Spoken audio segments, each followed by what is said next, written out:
সমাজ তো আমরা ঠিক যেভাবে চাই সেভাবে সমাজ তৈরি হয়নি, যেভাবে চাই রাষ্ট্র সেভাবে তৈরি হয়নি। হঠকারিতা করা যাবে না। অতি বিপ্লবী কোনো চিন্তা ভাবনা নিয়ে সমাজে আরো অস্থিরতা বা একটা চরম একটা পরিস্থিতি সৃষ্টি করাটা বোধহয় সঠিক হবে না। নৈরাজ্য সৃষ্টি করাটা বোধহয় ঠিক হবে না। এই কথাগুলো আমাদের মাথায় রাখতে হবে। আমাদের সময় মাহবুবুল্লাহ ভাইরা যা থিওরি পড়াতেন আমাদের, তার মধ্যে একটা কথা ছিল রোমান্টিসিজম। রোমান্টিসিজম মানে শুধু প্রেম নয়, বিপ্লবের প্রতি প্রেম, অতি রোমান্টিসিজম। কি বলেন, ভুল বুঝছি না তো? তো এখন ওই চে গুয়েভারার কথা উনি বললেন, অর্থাৎ এই মুহূর্তে আমি সব পাল্টে দেব, এই মুহূর্তে আমি দখল করব, এই মুহূর্তে আমি সব অন্যায় পড়িয়ে দেব। এটা হয় না। You have to go step by step.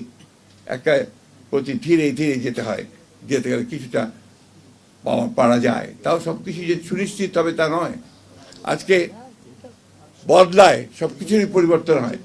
আজকে সোভিয়েত ইউনিয়নে বিপ্লব হয়েছে, সে বিপ্লব তখন সত্যিকার অর্থেই গোটা পৃথিবীর নির্যাতিত মানুষের সামনে সেটা একটা স্বপ্ন ছিল যে সোভিয়েত ইউনিয়নের বিপ্লবের মধ্যে দিয়ে, লেনিনের কথার মধ্যে দিয়ে সেই যে বিপ্লব প্রতিষ্ঠিত হলো, সমস্ত জন্য মানুষের ভাগ্য পবিত্র হবে, গরিব লোক অনেক ভালো থাকবে।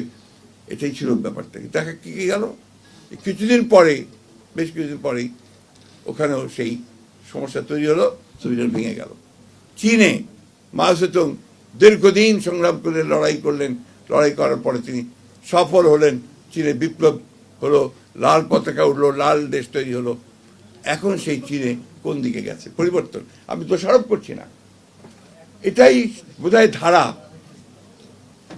প্রয়োজনের সঙ্গে সঙ্গে, অর্থনীতি ভাষা তাই বলে, প্রয়োজনের সঙ্গে সঙ্গে তার ব্যবস্থা পাল্টায় এবং সেটা পাল্টাতে হয়। আমাদের এখানে এখন যে অস্থিরতা বিরাজ করছে, এই অস্থিরতা থেকে যদি আমরা নিয়ন্ত্রণ করতে চাই, তাকে যদি কন্টেইন করতে চাই, আমাদেরকে ধৈর্য ধরে পা ফেলতে হবে। এমন কিছু আমরা করব না যেখানে আমরা আরো নৈরাজ্যের সৃষ্টি করে আরো বিপদ আমরা যেন ডেকে না আনি। এই বিষয়গুলো আমাদেরকে মনে রাখতে পারে মনে করি।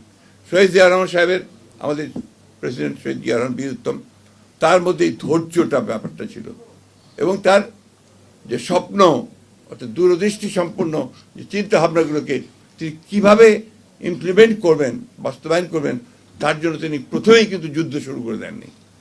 প্রথমে শুনেছেন, সমস্ত বিজ্ঞ মানুষদের নিয়ে বসেছেন। তিনি যারা বিভিন্ন ক্ষেত্রে যারা বিশেষজ্ঞ ছিল তাদের কথা বলছেন।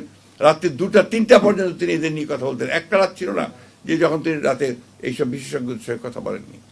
কথা বলেছেন, শুনেছেন, তারপরে তিনি কাজ শুরু করেছেন। এই জিনিসটাই আমাদের সকলকে মনে রাখতে হবে।